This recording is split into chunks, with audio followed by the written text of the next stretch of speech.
Começa agora o programa Germano Campos Entrevista, sonorização e edição de Alexandre Franco. Está a decorrer no Chapitão, em Lisboa, até 3 de novembro, o Festival Internacional de Teatro Brasil. No total são 4 as peças apresentadas ao público português.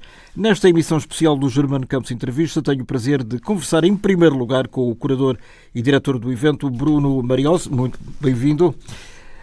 O que é que traz o Festival de Teatro Brasil a Portugal e à comunidade brasileira que aqui vive e aqui trabalha, um ano depois de ter este projeto nascido em novembro do ano passado? Bom dia, Germano. Bom dia, ouvintes. Esse projeto surge, em novembro de 2023, quando a gente traz o primeiro espetáculo dessa trilogia, que homenageia a doutora Helena Teodoro, que é a primeira doutora em filosofia preta do Brasil, história comparada. E a ideia desse projeto é a gente poder estreitar pontes, retomar um diálogo entre a arte do Brasil e a arte de Portugal.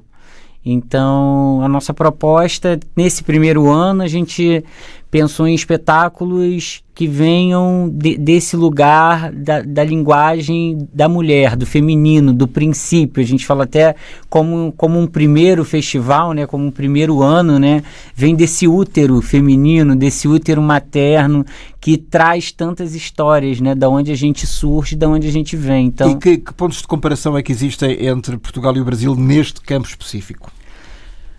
Olha, Germano, tem muita coisa, principalmente o universo feminino, o universo da mulher, Eu acho que tem as alegrias, as dores, as angústias, tantas coisas que são celebradas entre o universo feminino. Eu acho que o que encontra entre Brasil e Portugal nesse primeiro ano é a temática feminina.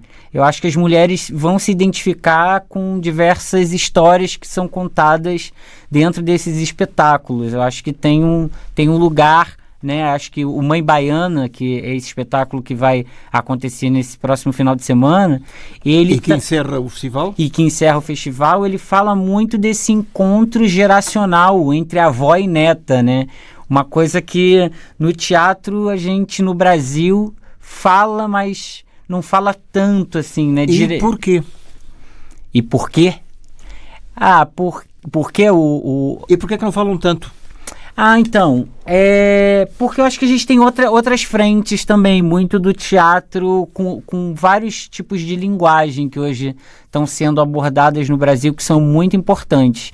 Mas eu acho que esse espetáculo, ele fala sobre esse encontro de gerações, assim, que às vezes parece que está um pouco distante, mas ele está muito próximo. A gente às vezes tem muitos espetáculos de teatro que se tratam de relações mais de mãe e filha, de gerações que estão um pouco mais próximas, de relacionamentos, mas a gente fala pouco desses relacionamentos que parece que tem uma distância, mas na verdade está muito próximo. E esse encontro dessa avó com essa neta, que vem a partir de uma dor, que é a perda desse irmão e desse neto, vão aproximar elas duas de diversas relações que aparentemente estão distantes por causa de uma geração que essa avó viveu, e que essa neta agora está num outro tempo. Então, esses tempos que parecem distantes, a gente começa a descobrir no processo, ao decorrer do espetáculo, que eles é o mesmo, é o mesmo tempo, esse mesmo tempo. O Bruno falou-me aí de duas coisas distintas, mas ao mesmo tempo muito parecidas, que é o facto de ser negra e o facto de ser mulher. São ainda assuntos tabus no Brasil ou ainda não? Não, eu acho que no Brasil a gente avançou bastante com essa relação da luta, principalmente da luta contra o racismo e contra o feminicídio. Bruno, o Brasil é um país racista ou não? É um país racista. O Brasil é um país racista, a gente não tem dúvida. Mas eu acho que o avanço da discussão, a gente está avançando, a gente está caminhando, principalmente no campo da arte. Eu acho que no campo da política ainda falta bastante coisa, melhorou bastante coisa no último ano, mas ainda tem muita coisa para se discutir politicamente. Mas na arte eu acho que a gente... Mas estamos a falar no século XXI. O que é que se passa no Brasil? Um país civilizado, aparentemente civilizado, que dá tão pouca importância ou que não dá a importância suficiente para que não haja racismo, terminasse de uma vez por todas. O que é que está a acontecer?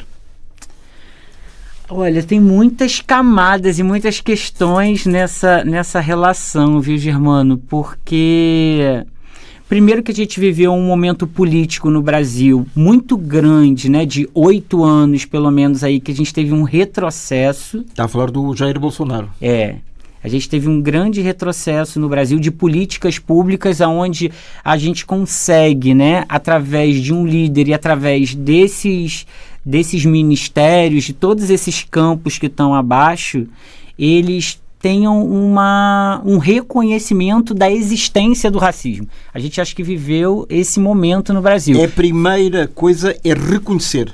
Reconhecer que existe, né? Eu acho que a gente teve uns 8 anos que isso foi ditado como um mimimi, como uma coisa não existente. E aí quando a gente tem um governo, né, uma política de governo, onde ela não reconhece a existência disso, isso começa a minar para a população de uma maneira que vai se retrocedendo várias políticas que a gente ganhou lá atrás, de implementação de várias ações. Então, o retrocesso, acho que de fato ele foi um grande ponto negativo no Brasil para a gente, né, ter retrocesso mesmo. Acho que não tem outra palavra. E com o presidente Lula, como é que é?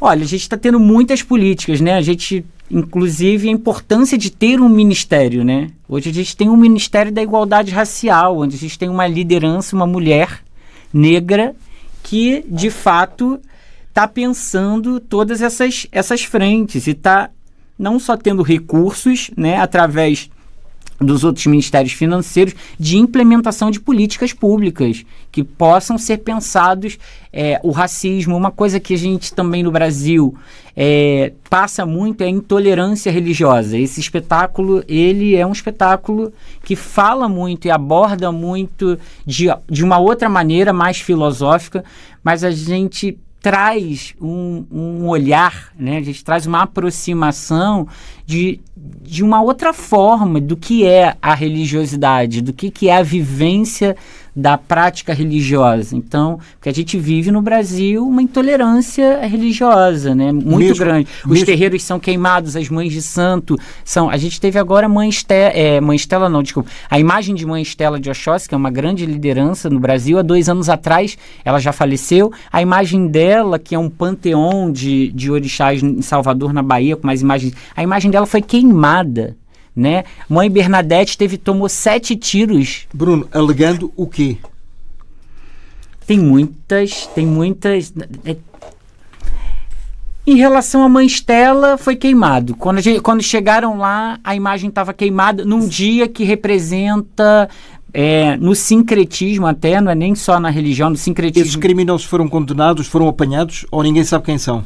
Ninguém sabe quem são. Às vezes, a política... Há 2 anos atrás as coisas foram passando, né? Vai passando o tempo, vai passando, e aí quando não tem a política pública, de alguma maneira isso vai sendo engavetado, né? Engavetado no sentido de que não tem um fim.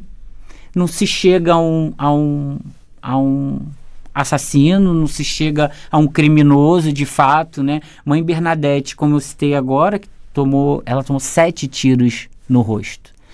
E ainda está sob investigação. Claro que hoje a gente acredita que essa investigação vá à frente, mas são muitos casos, né? A gente teve um caso de uma mãe de santo no interior da Bahia também, que ela quase teve ela teve um infarto a partir de pessoas da igreja pentecostal que chegaram na porta do terreiro dela e começaram a fazer um ato de vandalismo. Supostamente os membros de uma qualquer igreja não deveriam primar pela tolerância?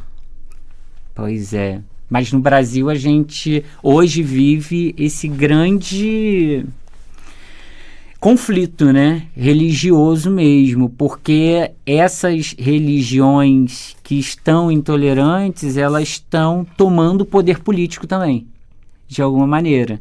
Que foi o que aconteceu nos últimos anos. Elas assumiram espaços dentro do governo. E atacaram religiões como as religiões matrizes africanas. Estamos a falar dos evangélicos? Sim.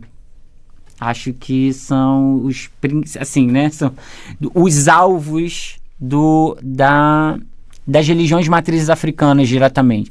A gente tem, como eu falei, mães de santo, né, líderes religiosos, a gente tem terreiros sendo quebrados, vandalizados, queimados. Agora deu uma diminuída, não acabou, né, mas deu uma diminuída. Pode ressurgir a qualquer momento. Ressurge a qualquer momento. Qualquer momento aparece um caso de... Mas o que é que se pretende com isso? Fomentar a confusão, o medo, o terror? É medo, Germano. Estamos a falar do Ku Klux Klan dos anos 40, 30 nos Estados Unidos? É a mesma coisa? É um medo. Hoje já tem no Rio de Janeiro, posso falar pelo Rio de Janeiro, que eu moro no Rio, já tem algumas comunidades que são proibidos terreiros, casas, centros, espaços, não sei como vocês entendem melhor esse termo, mas centros de matriz, de cultos africanos. De culto. Isso. Já tem grupos, espaços que são proibidos a entrada. Né? A gente tem proibição mesmo, porque hoje... Por parte de quem? Por parte, por exemplo, desses grupos evangélicos que se associam a milícias. Hoje tem, né, no Brasil, acho que vocês já ouviram falar aqui, os milicianos, que são ex-policiais, que assumem essas comunidades, cobram desses espaços, né? Cobram tarifas absurdas de gás, de luz, de um monte de coisa. Assumem o espaço do poder público, né? Eles assumem esse espaço e proíbem algumas coisas. Eles proíbem... E tem autoridade para fazer isso? Na violência, né? Na arma, no armamento. O armamento tá ali, né? Então ele assume o poder dessa maneira. O que é que a Igreja Católica diz em relação a isso? Olha, não sei te dizer, Germano, assim, diretamente sobre Presumindo que a Igreja Católica seja a mais representativa da comunidade brasileira no seu total. Mas a gente não tem não sei te dizer sobre esse status da Igreja Católica diante disso, não. A gente tem uma guerra de poder, principalmente no Rio de Janeiro hoje, a gente tem uma guerra de poder, né, entre a polícia e a milícia, vamos dizer assim, né? Entre o governo, essas associações, assim. Então, a gente vive esse momento muito conflitante mesmo no Brasil, que afetam esses espaços, esses grupos que ficam submetidos a esse poder paralelo. E né? acha que a presidência de Jair Bolsonaro foi uma das culpadas por este movimento ter ressurgido? Muito, contribuiu muito. Foi uma contribuição, né? A gente tem começado a ver alguns movimentos no Brasil que a gente percebe que estão sendo relatados mesmo, né? Em relação a questões financeiras mesmo, né? Tipo de fraudes, de algumas coisas, como a gente está aí com Chiquinho Brazão, né? A família Brazão sendo responsabilizada agora, né? Depois de quantos anos o caso de Marielle? 6 anos. Né? Agora, depois de 1 ano e meio de governo Lula, a gente está conseguindo ver quem matou Marielle. Né? Só agora, depois de tanto tempo. Então, a gente consegue perceber o poder paralelo. Que poder paralelo é esse que está associado a tanta coisa? Bruno, para quem não esteja muito por dentro da identidade até total da população do Brasil, qual é a percentagem, se é que é possível dizer, entre brancos e negros? O Brasil é a primeira da América Latina, maior população, não é? Da América Latina de negros. Eu não tenho essa informação. Eu acho mais ou menos. Tem alguma ideia? A gente fala de 54%, 56%. A gente fala... Ou seja, a maioria. Sim. 54, 56, isso fora os pardos. Né? A partir dos 50 é a maioria. Com os pardos. Negros, pretos e pardos. Negros, pretos. Então, com os negros, pretos e pardos. É 50, não, é a maioria. O Brasil, ele é a segunda maior população de, né, o estado da Bahia, inclusive, né? A gente está falando da maioria. Estamos a falar da maioria. E o que é que, para terminar, Bruno, o que é que se pode fazer para reverter a situação? Olha, a gente faz, acho que o nosso papel na arte, né? A gente tenta com a arte, eu acho que a gente tem tentado cada vez mais no Brasil avançar com uma arte que, para combater o racismo, fala sobre o amor. Para combater a misoginia, fala sobre o amor. Para combater a homofobia, a gente fala sobre o amor. Então, eu acho que, através da arte, eu acho que a nossa maior militância na arte é poder trazer, né, a humanização das relações, porque todos somos, né, Germano, diversos e distintos, né? Nem eu, nem você que estamos aqui como homens brancos somos iguais, né? Luísa, Dija, todos somos diferentes. Então eu acho que nosso papel com a arte é poder trazer essa relação sobre o amor, falar sobre amor, sobre afeto, né? Mãe Baiana traz essa identificação, né? A gente vê muitos jovens saindo emocionados, né? Se identificando com a sua avó, com a sua vivência com a sua avó, e muitas avós saindo emocionadas com a identificação com as suas netas. Sentem-se retratados, exatamente. Então, acho que a maior importância no papel da arte hoje é a gente trazer a arte, as histórias, né? As histórias serem contadas através do amor e do afeto. Este festival encerra no dia 3 de novembro, ou seja, já neste domingo. Entre os dias 1 e 3 será levada à cena a peça Mãe Baiana, segunda obra de uma trilogia de nome Matriarcas, escrita por Renata Andrade e Thaís Pontes, que parte da experiência da filósofa e autora Helena Teodoro, como disse aqui o Bruno. A interpretação está a cargo de Já Martins e Luísa Lourosa. Muito bem-vindas ao Germano Campos Entrevista.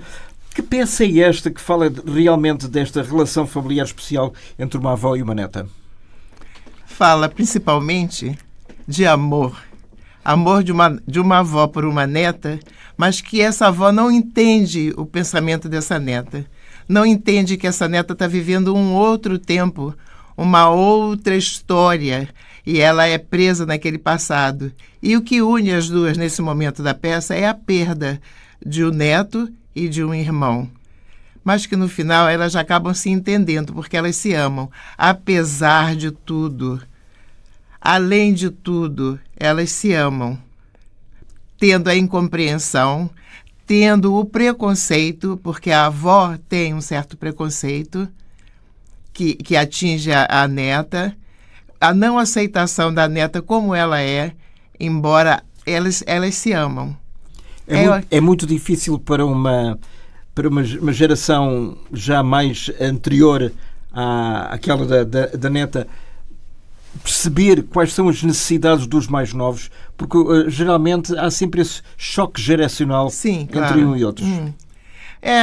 A avó fica naquele tempo, vivendo aquilo, preso ao passado, trabalhando e não abre os olhos para ver que as coisas mudaram, que as coisas são diferentes, que são outros tempos, outros amores, outras maneiras de amar, outras maneiras de dizer.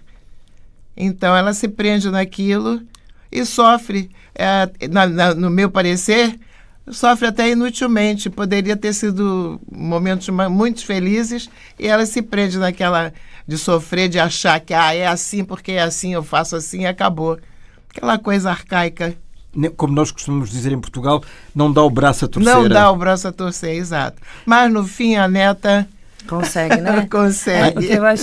Eu acho que o mais importante, assim, o que mais me chama a atenção na peça é como essa relação, quando tem amor, há uma negociação que, obviamente, tem algumas falas da avó que machucam muito a neta, tem também alguns comportamentos da neta, algumas pressas que a juventude traz pra gente que também machucam essa avó, mas quando tem amor e quando tem vontade de chegar a alguma conclusão, a gente vai conseguindo aos poucos, né? A gente vai conversando, vai dialogando, vai negociando um pouquinho aqui, um pouquinho mais de tempo para essa compreensão, um pouquinho mais de pressa para essa outra compreensão. Eu acho que os jovens são muito urgentes.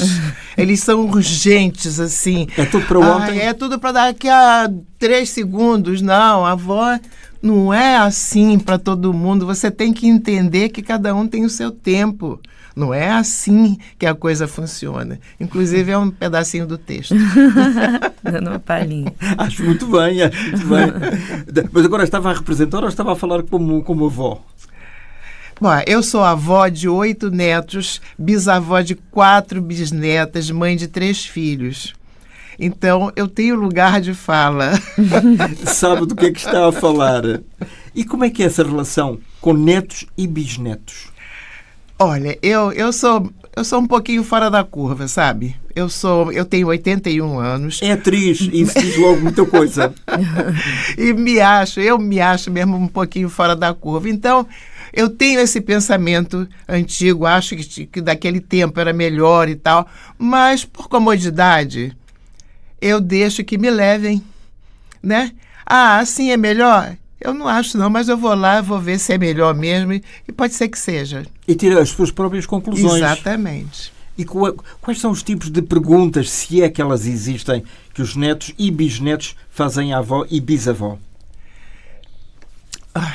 Olha, meus netos são todos homens. Só tirando Luísa, que é minha neta também. Verdadeira. De coração. De coração, isso é de coração. Às vezes isso e as bisnetas são mulheres.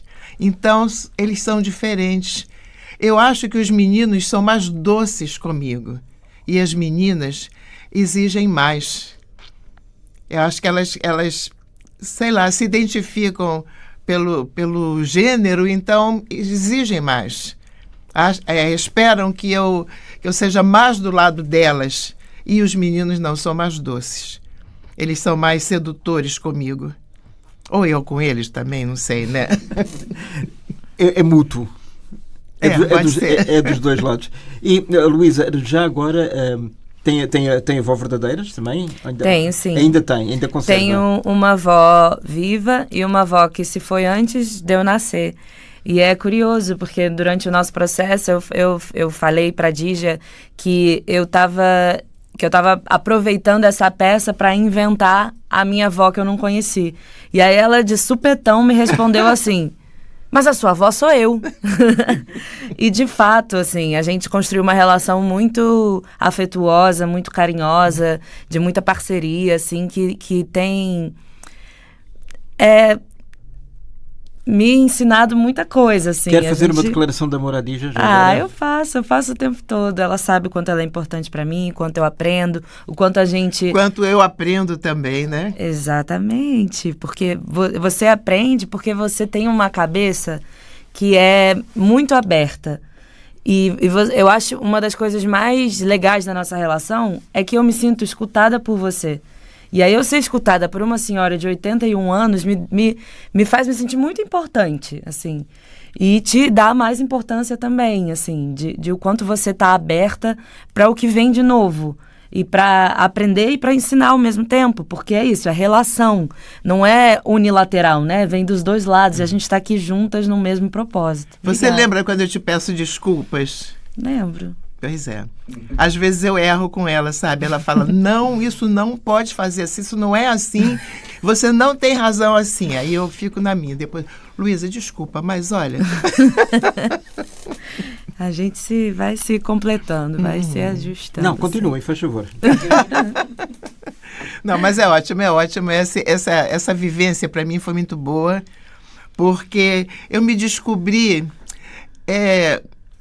curiosa de saber o que é que acontece, sabe? Assim, fora do meu reduto, fora da minha casa. Eu fiquei contente de saber que não pode ser assim. Você não pode dizer isso por isso. Não é apenas, você não pode dizer isso. Tem que justificar. Aliás, como um castigo. Eu acho que o castigo é não, mas tem que explicar porque é que é não. Não é não porque eu mando. Não, tem que explicar. Sim. E na minha geração é assim, não, eu estando certo ou errado, eu estou certa. Acabou. Eu sou a mãe, eu sou a avó, eu sou a bisavó, sou eu que mando, acabou. Eu sou a provedora, inclusive. Mas com ela, não. Eu sou a provedora, eu sou a avó, eu sou a mãe, eu sou a bisavó, mas ela tem o que me dizer. Ela me diz, não, vó. O que não. é que ela lhe ensina? Ela me ensina a ser tolerante. Você acredita nisso? Acredito, piamente. Ela me ensina isso. Ela me ensina o que eu não posso dizer. Não, vó, você não pode dizer isso. Você não tem lugar de fala nisso. Ou E isso eu- pode machucar alguém. Você não pode dizer isso porque se você disser isso, você está ofendendo alguém. Mas a vida inteira eu disse isso. Passou. Está na altura de mudar.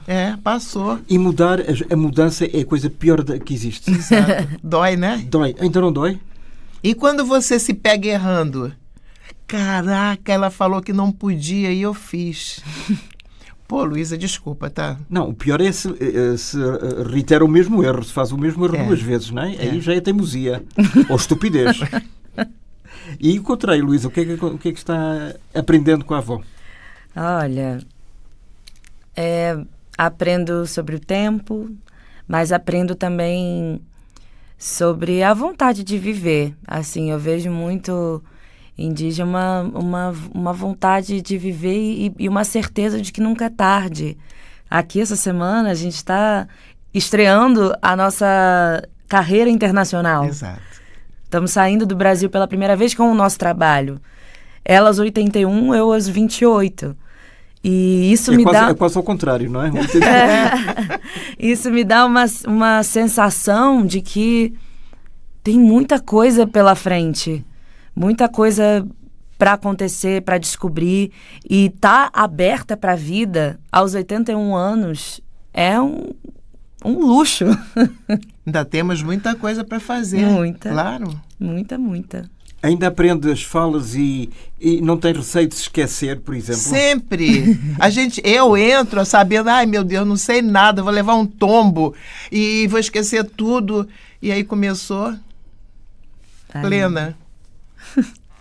A experiência. Quantos anos de teatro? Olha, eu me formei com 60 anos. Então foi anteontem. Foi.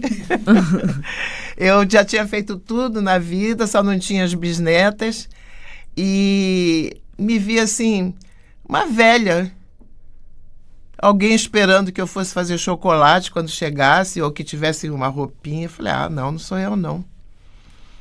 Aí fui fazer um vestibular para aprender como era o vestibular para artes, para no ano seguinte fazer um vestibular de verdade. No primeiro eu passei e ia deixar para lá? Não, já fui ali. E o que é que os colegas diziam? Primeiro era um susto, né? Era um susto. Quando eu chegava assim, achavam que eu era professora, a diretora, alguma coisa. É mais diretora. Chefe do colégio, dona do colégio. A tia da merenda, alguma coisa assim. Aí eu sentava e fazia. E estava conversando hoje com Luísa, que da minha turma, uma se tornou locutora e eu continuei na carreira. As outras, a gente só se fala no grupo de ex-alunas. E o que é que aconteceu dos 60 anos para trás? Trabalhei todos os anos. Em quê? Televisão, não, teatro. para trás, que você disse? Dos 60 para Não, trás. antes eu era esposa, mãe. É profissão? Meu, esposa. Eu fui, nem sei como é que chamava aquele negócio, auxiliar de escritório, vendia roupa. Sentia-se feliz? Sentia, porque eu sou primeiramente feliz. Eu não tenho recalque, eu não tenho, eu deveria ter feito, não. Fui casada 2 vezes, o segundo marido eu fui casada 47 anos com ele. Era jogador de futebol, viajamos, fizemos uma opção de coisas juntas e chateei ele pra caramba, que eu era muito chata. Mas tenho ótimas memórias. E aí, quando eu me vi assim, que todo mundo achava que eu era velha, quase que eu estava me achando uma velha também, eu falei, não, vou fazer alguma outra coisa. vou fazer um curso de teatro, porque meu filho caçula fez, eu fui assistir uma peça, gostei, e aí... É exemplo para as pessoas da sua idade? Exato. Olha, eu já fiz um espetáculo numa cidade na Itália, que eu esqueci o nome agora, e que a cidade foi me olhar porque não acreditava. Eu estava cantando num palanque. Com microfone? Ou... Com microfone, cantando. Homenagem a Clara Nunes. E as senhoras ficavam assim me olhando, assim, como se eu fosse um ave rara. E eu ali, ótima, meu Deus. Há muitas atrizes que continuam mas elas começaram com 4 anos, 5 anos, 10 anos. Ou seja, hoje. A vida começa quando a gente quiser. Exatamente. A minha começando hoje. Aqui no Portugal, imagina, gente. Luísa, eu ia perguntar o que é que aconteceu dos 28 para trás, mas imagino que seja não, muito mas diferente. ela tem mais história do que eu. Mesmo com essa idade? Exatamente. No teatro, Exato, talvez... Você começou assim, com 5 anos? Bom, sim, meu pai é ator no Brasil, também é cantor, então eu sempre vivi muito próximo desse universo. Eu ia assistir as peças dele, os shows, as gravações, na TV também, e sempre me encantei com esse universo. Então, logo muito cedo eu comecei a dançar, estudar dança, estudar teatro, e me formei na Unirio. Já posso falar que me formei porque eu acabei de me formar. Parabéns. Muito obrigada. Eu estava na Unirio, que é uma universidade federal lá no Rio de Janeiro, de artes cênicas. Eu estava lá há bastante tempo. Eu já tinha uma primeira formação em teatro, ensino médio, agora formei em ensino superior também. Mas venho trabalhando com teatro já tem 10 anos. Assim, 10 anos que eu venho emendando uma peça na outra. 18 para os 28. Exatamente. Nos 18 eu comecei a trabalhar profissionalmente, e aí ao mesmo tempo foi quando eu comecei a entrar na faculdade. Demorei bastante tempo para terminar mesmo, porque eu estava sempre trabalhando, sempre fazendo uma peça, sempre viajando, mas estou aí, essa é a minha vida, assim, não tem muito outra coisa que eu faça a não ser teatro, porque é de fato o que me movimenta, o que me move, o que me É a encanta. primeira vez que vocês atuam juntas ou não? Como atrizes, sim. Ela já foi minha diretora numa peça. E obedecia? Ela me obedecia. Nossa, é isso que eu falei pra ela. Eu sou obediente. Eu sou obediente. Porque não é exatamente sobre obediência, né? É sobre compreensão, sobre escuta, sobre relação. E eu cheguei a comentar com ela era a atriz mais velha da peça que eu tava dirigindo. Era a minha primeira direção. E era a atriz mais generosa comigo. Com uma menina de 20 anos. Por alguma razão era. Exatamente, uma menina de 20 e pouquinhos anos. E que ela estava ali me ouvindo. E isso me impulsionou muito, assim. Me deu mais vontade de fazer isso, assim. Vocês acabam a peça a chorar ou não? Eu choro a peça inteira, né? Ela sofre. E eu tento convencer ela de chorar, né? A minha personagem tenta convencer a personagem dela de chorar, de quebra um pouco, vó, chora, sai Saca para fora. Põe para fora isso que você tá E a avó sentindo. não se dá esse direito, né? Apesar de estar tudo ali dentro dela, ela não se permite. Se enrijeceu para aguentar a vida. Então a gente... Por isso é que está a aguentar aos 81 anos. Exatamente. E essa, de facto, é a grande mensagem, penso que da mãe baiana e também da vida real. Sim. Fora dos palcos. Muito obrigado, Luísa. Muito obrigado. Agradeço muito. Entre esta sexta-feira e este domingo, 1, 2 e 3 de novembro. Depois, vocês regressam a Portugal? Têm algum plano nesse sentido ou não? A gente vai daqui para Cabo Verde, vamos apresentar lá. Quando? A gente apresenta no dia 5... 21h30 no Festival Mindelact. Mindelact. Começa este fim de semana também. Exatamente. Portanto, só quem vos vir é que tem a grande sorte de perceber que estamos aqui diante de duas atrizes que são irrepetíveis nesta geração, uma com 28, outra com 81. Querem melhor do que isto. Muito obrigado, minhas senhoras. Até à próxima. Nós é que agradecemos. Muito obrigado.